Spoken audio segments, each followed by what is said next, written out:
I'm Tony Clark, this is Thierry Bonneau. We are the leading lights of Cambridge Super 8 Group, and we got invited to this, and they said creative geekery, and thought, oh, that's what we do.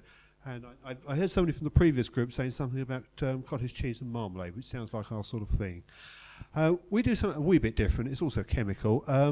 We are still trying to keep film alive, film, not digital bits of stuff, but actual film alive. And specifically movie film, and even more specifically domestic movie film. It's hard to believe, but up until about 30 odd years ago, this is really quite a big serious deal in this country as a hobby, home movie making. People actually bought seriously fancy cameras that ran on batteries and shot films with them.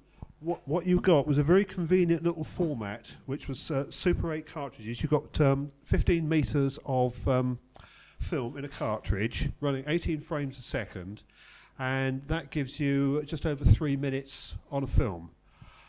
Obviously, like film, and I'm mindful you have to sort of explain this from scratch these days, you didn't get to see your results immediately. You shot this sort of blind and on faith and on whatever technique you had.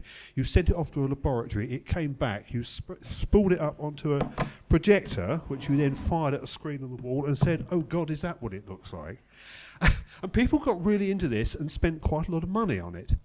And then around about 1981-82, the home video recorder turned up. It was VHS, and if you remember how rubbish VHS is in terms of quality now, in those days it was a miracle, and everybody said, oh my God, we can just play films on the telly. And Super 8 sort of died very rapidly. The equipment was built to last, the film was still very readily available. What happened is it stopped being a home indulgence, and artists picked it up, and our patron saint is Derek Jarman. If you've ever seen any Jarman stuff like Wittgenstein and Jubilee and a whole load of stuff he made over the years, he was an enormous Super 8 fan. He got the habit from his father, and he realised essentially you could get the equipment for virtually nothing because almost nobody wanted it by then. The film wasn't madly expensive. You got the clarity of film, you've got the lovely colour density, because early video, the colour was really appalling, and VHS, nice idea if you record it straight off. If you try dubbing it, you lose all the chroma signal the first time you copy it. It's really poor quality. So film hung on, and people thought, oh, let's reinvent this as a fun, artistic thing. And that's sort of where we come from. We started a festival in 2007, which we ran for 5 years, where we invited people to send in films that they had actually shot on Super 8, though transferred to a digital format. And we discovered there's people worldwide are still supporting this in a very big way. They've got all the equipment, some of it they've gone out and bought. Some of them professionals who use this in things like the advertising industry when people want a certain sort of slightly grungy, saturated look, and only Super 8 film really does that. Some of them rescued stuff out of their grandparents' attics. Some of them found them in charity shops. I mean, you can sometimes buy... We got given virtually all these cameras, and you can often buy a perfectly functioning camera in a charity shop for 20 quid or less. And people just buy these things, buy a roll of film wherever they can get it, stick it in, take a punt on it, get the habit, and they say, ooh, we're filmmakers. And that's where we come from. There are people doing documentaries, people do fiction stuff, people do little 1-minute films, people are doing 50-minute films. They just do whatever they please them. It's become a sort of a DIY punk, no limits, no tastes, no choices, no pressure medium. People do it entirely on their own budgets. It really is a geek hobby. And this is what happens. What's happened over the years is the scale of Super 8 has scaled down. Kodak, who used to support it in a very big way, are now in financial difficulties, and they have scaled down their film production. They are still nevertheless the main maker of films. They used to do Kodachrome. Everything you hear about Kodachrome was true. You can't use it anymore because it's a developing process you can't get. But all those beautiful dense colours you see in retro film footage, Kodachrome 40. What you get nowadays, a lot of people have gone over to shooting in black and white. This is Tri-X, which gives that lovely fizzy black and white look that music video people really like. This is another one that I've been using really, and I'm really excited by it. This is actually new on the market. Every so often a manufacturer comes in and brings in a new film stock and says, let's give that a go. And this is a German one called ADOX. It's a black and white one. It's really nice and crispy. It's only been available in this country about a year, and I'm really looking forward to using a whole lot more of this. And Thierry would like to say something about an even newer product, which is really geeky. Yeah, some of the last year have seen actually a manufacturer which bankrupt a few years ago, which is an Italian film manufacturer called Ferrina, coming back with the idea to actually revive some color film that normally now is discontinued from Kodak. So I'm going to show you an example of what the look of Super 8 looks like. We've got a video here, and I'm going to go through a picture and give you an idea of what you can have with Super 8 with a different film stock, and you will see a clear difference between obviously the black and white, where you get that sort of grungy look, 1950, and maybe some different color stock, which are the reversible family that now is discontinued and Ferrina wants to revive, and the negative color films, which actually are film stock cut from the Hollywood 35mm, but down for Super 8 cartridges. So you've got exactly the same film latitude that you have with a professional stock, because it is a professional stock, except with Super 8 you will have a bit of more grain. So if you look at, for example, the latitude of films, the New Vision stocks in color, you get a latitude over 9 stops. So you will have still a lot of details in the shadow, a lot of details in the highlights. As for example, even the best digital camera, if you have too much contrast between a scene, you have to choose between the details in the shadows or details in the light. And you know, sometimes when you see a film shot in video, if it's a high contrast scene where it's maybe shot inside and you see a bit of the outside is completely white. But some of these negative vision stock will pick up details, as you will see with your eyes, because the eye is just adapting to the light. This film stock will react differently because they are not the same technology as the video technology. It's taken video 30 years to catch up with what film still does every day. That's the interesting thing. Also, just before we show the films that we've got samples of, the interesting thing about the Ferrina project is it's a crowdfunding thing. They put out an appeal, say we've basically got a factory, will somebody help us buy it? And it's basically being turned into a giant Kickstarter thing. We're putting their money down in return for a pre-order. Yeah. So this is people rescuing the stuff they want and say, we want to own it. And okay. That's really a really encouraging thing for the future just in itself. So we have a few films that we're going to play. Some of the film we shot it within the group, and some were actually shot by professional cinematographers. So you will see the picture is sometimes quite nice. So if we can play the video, please. Okay. So the first film is shot, I think, on black and white. Okay, hope it's going to work. Still on pause. There we go.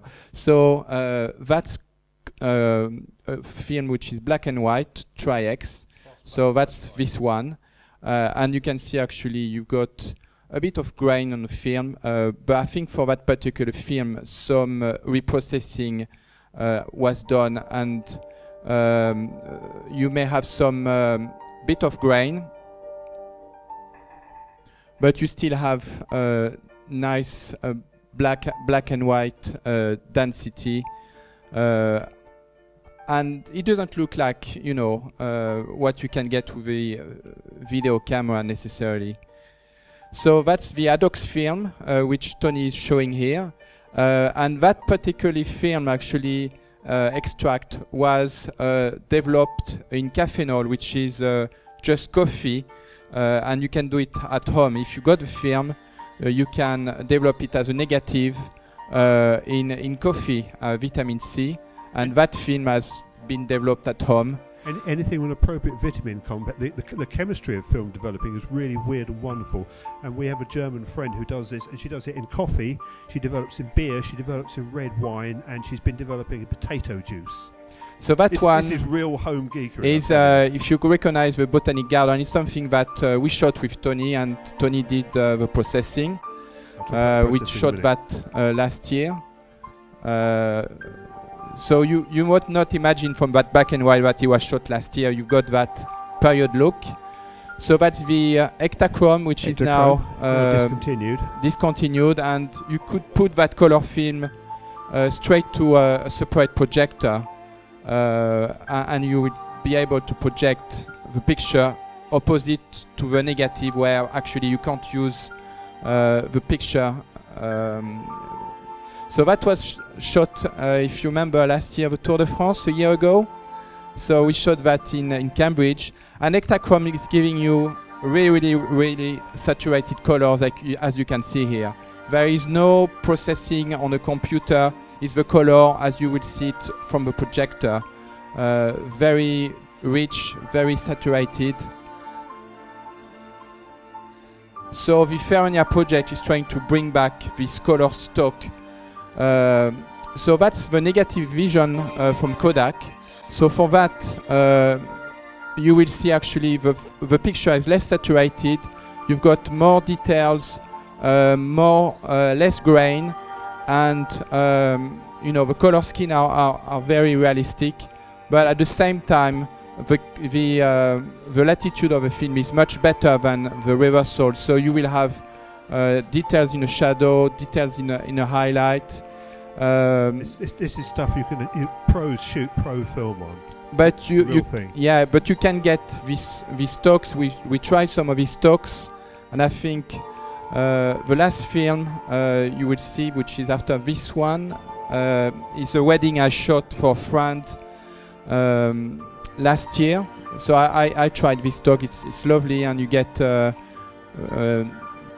practically no grain. If you want more grain, you can use a different stock.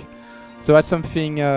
Again, the color is well reproduced, very soft colors, and I think that's the last extract. This one.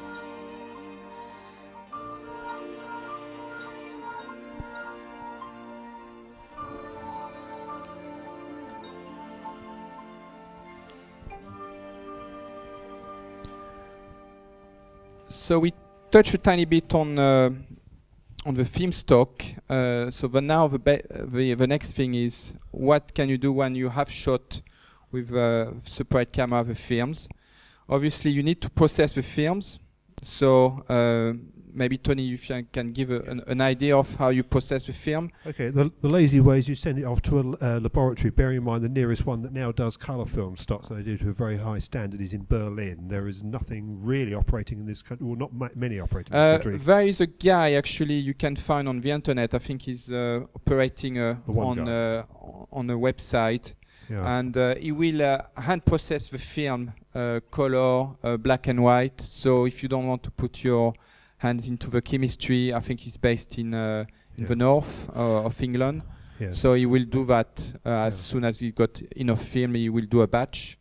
Yes, and we also have a friend in Leeds who's got her own lab. She works in 16mm, and we're hoping she's going to start doing Super 8 stuff. We'll have to nudge her about that. But the other thing is, if you are into these things and you have access to a darkroom, you can in fact do it yourself. The critical thing is that when you open up the cartridge, you've got something that's 8mm wide and 15 meters long, and there's an awful lot of it, and you've got to get it all developed evenly.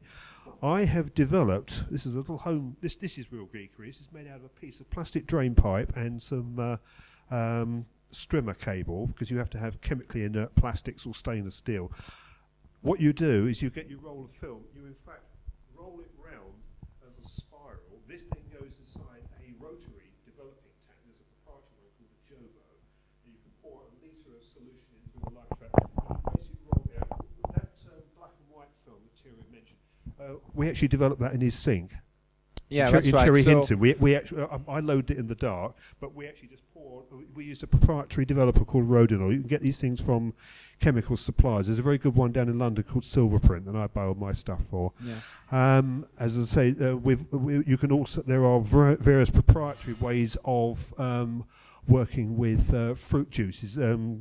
Thierry can give you a very long lecture about the chemistry involved Yeah. here, being a chemist. The main thing is if you've got certain compounds that are will activate the film surface, they will in fact develop it, and a lot of those to be found in organic materials. And there are a lot of people having a ton of fun just developing this with the weirdest stuff and say, let's see if it works. You know, it's where filmmaking meets cooking. And it does. Yeah. I would say the time of developing using processed food or juices is It's a bit longer. It's very slow. It's usually about 20 odd minutes instead of 3 or 4. Because the chemical which are part of the juice you're going to make are not obvious. They are natural chemicals. They are not targeted for photography, so it's a bit slower.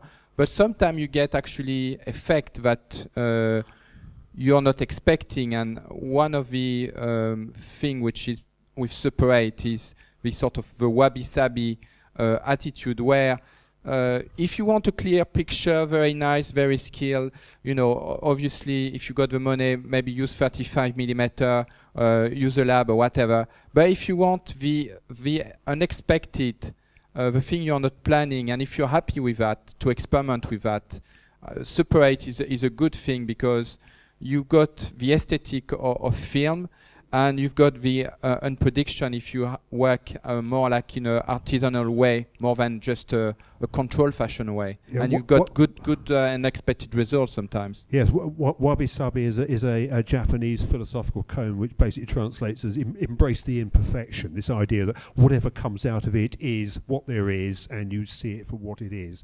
And again, our German friend is terribly keen on this and runs workshops on doing it, and she was over here a couple of years ago. But her view is generally, I want to be surprised by what I do, which is quite a excitingly valid artistic thing to do. Because you really are just throwing yourself at this and say, well, whatever I get is whatever happens. So you learn to work artistically around, given materials, which is always quite stimulating. We touch a bit on the projector earlier on. I think we've got a projector here. So the projection Basic projector about 40 is the years ago. next thing. But as you've seen, all these films we shown today were not shown from a projector. So the next thing, when you've got the film processed, you want to transfer it to digital if you want to work it with a computer. And if you want to do that, you need a film scanner. And there is different places in London where you can get your film scanned. So they will scan it. There is different process. Even some people, they've done some DIY scanner where you have a modified projector coupled with a camera which will take frame by frame each picture of a camera. So you end up with gigantic files of just for 3 minutes you can get 10 giga file, because each picture has got so much information that you can't compress that. It's just to tell you that films, especially negative films, there is on a tiny frame so much information. Obviously, when it's transferred to digital, the files could be huge. Yes, you can get several pixels per blob of grain. It entirely tends down to your resolution.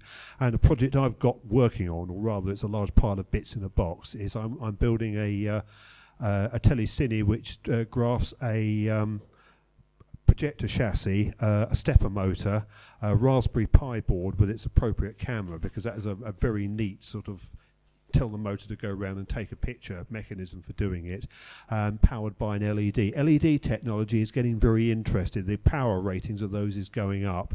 And another thing I'm working on in parallel is working on a projector where you can use a high power LED as the light source instead of a proprietary bulb, because the limitation about blowing up a film picture is a proprietary light bulb, even a high efficiency Xeon one, produces vast amounts of heat, and if you get any problems in the gate, it physically melts the film. LEDs are overcoming this because they've got a power factor of 5 or 6 times better than that. So if you can crank in a power LED down in there, you can overcome this limit of you can't put more than a 200 watt bulb in there. So I'm working on this, and this is again, in the heyday of Super 8, this wasn't an option. Nobody had invented the white LED. Now the film is almost extinct, but the technology that makes it interesting is sort of suddenly come up to critical mass. So there is never a perfect time to do it. It's that you have to grab what there is, and we're across all these things just because we like doing it. And you will say, why use Super 8? I think there is still some good arguments. Obviously, it's a tactile media, and something we've done before is actually use found footage that you can find in cardboard cell, and manipulating the film with different inks, bleach. You can actually scratch the film, and you will do a full new work from something which was done 20, 30, 50 years ago, because this year Super 8 is 50 years. And when you project that work, obviously you have something completely new. You can do scratch animation. You have the unique look of Super 8 that you've seen, and if you want for maybe a lot of people these days, they will use that to different themselves from maybe another type of for a music video, for advertisement. If you want like nostalgic look or flashback in a feature film, you can use Super 8. It's always a good idea. If you want to spice up documentaries, there is a large number of documentaries I've seen in the last years where they will make you believe that what you've seen was shot 20, 30 years ago. And I think last year there was, I can't remember exactly the name of the film, but there was a documentary talking about Canadian documentary talking about a childhood. So the narrator was talking about a relation with her parents, and she found out years ago that her dad was not her dad.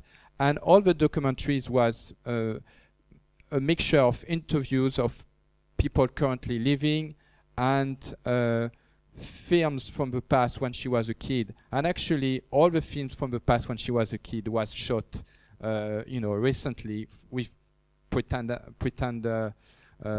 with actors pretending being her. So when you see that, it's fake documentary in a way that it's telling a documentary, but picture is being recreated, and it's working very well. And of course the most famous, almost the point of dishonest film that uses that, of course, is Oliver Stone's film JFK, which is exhaustively and repeatedly recreates the assassination of John Kennedy in 1963, because, as you probably know, there is a famous sort of, whatever it is, 25 seconds of home movie film shot by Abraham Zapruder, who accidentally, because he was following the car along the road, actually caught the moment at which Kennedy was shot.